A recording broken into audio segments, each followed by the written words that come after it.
Hello everyone, Mog here, and today in front of me I have the Izis French pump lock. So as you can see, the key is working as you'd expect. And with that, let's get picking. I'm going to shove this tension to the back where I've got a tensionless lock and apply a tiny bit of clockwise tension.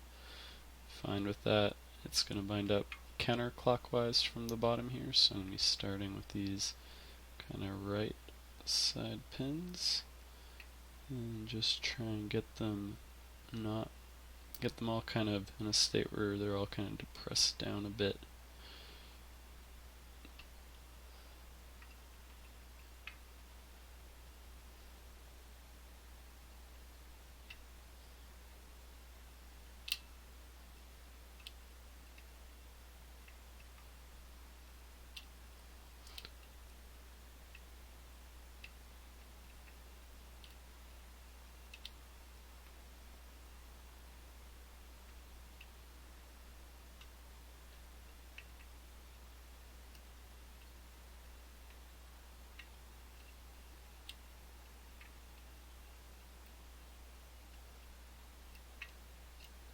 So far I've got the first three kind of binding and or popping up and down.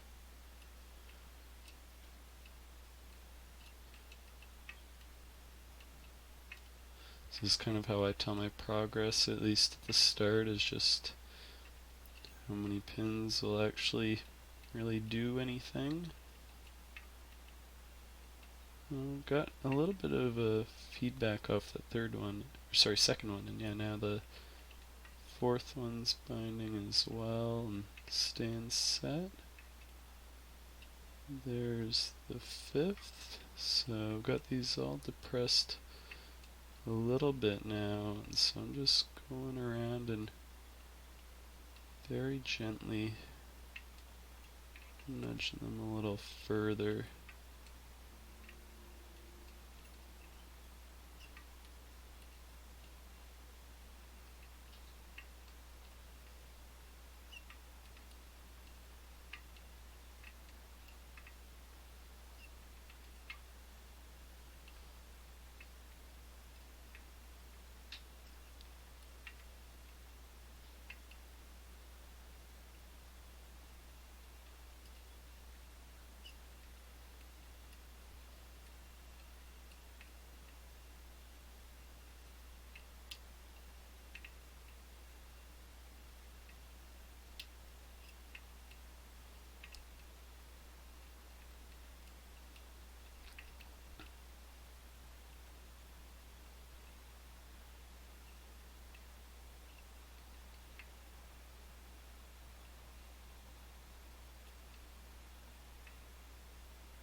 I'm applying a fair bit more tension now than near the start, as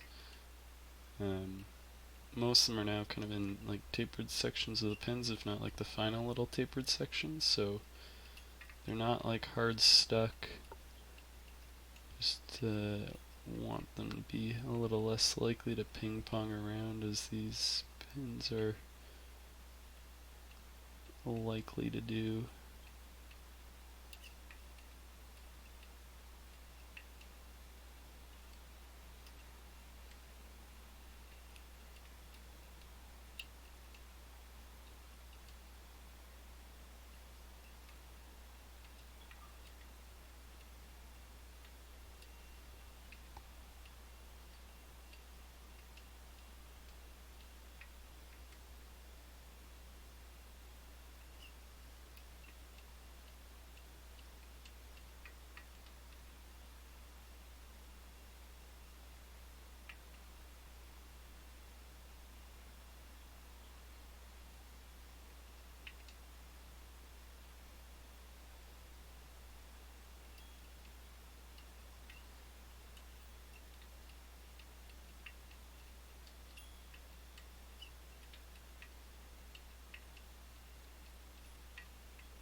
Oh, there we go. So that would be our open.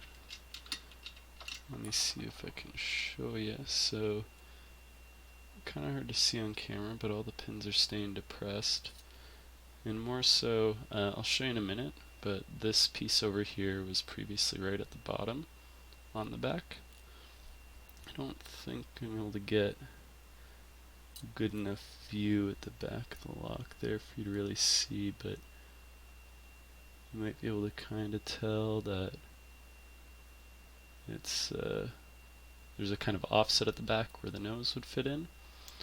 So you can see here that this nub is moving quite freely. I'm being very careful not to spin it too far that way because I don't want it to lock up in the next position. But I will close it back up. Now you can see it's at the very bottom there. And it's not going anywhere.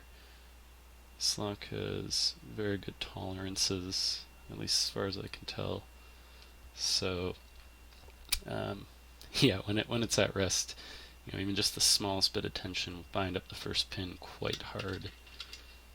And while we're oh yeah, I should explain. So I'm not gutting this lock because, as you can see, everything's crimped together, and I'm also borrowing this lock, so not mine to attempt to destroy to gut it. On that note, I'm borrowing this lock from DuckFacts. He also lent me this tensioner, which was hugely helpful because it meant I didn't need to make my own. The reason you've got this kind of fancy tensioner is this front part of the plug doesn't actually spin. When you put the key in, it's this nub at the back that spins a kind of another section behind the front part. So when you this is actually a really cool key in my opinion, and it's because you push it in, this stays fixed with the pins, and then the nose rotates in the back and then pops back out. Just super satisfying. So yeah, this little bit on the tensioner back there replicates that kind of nose and lets you tension.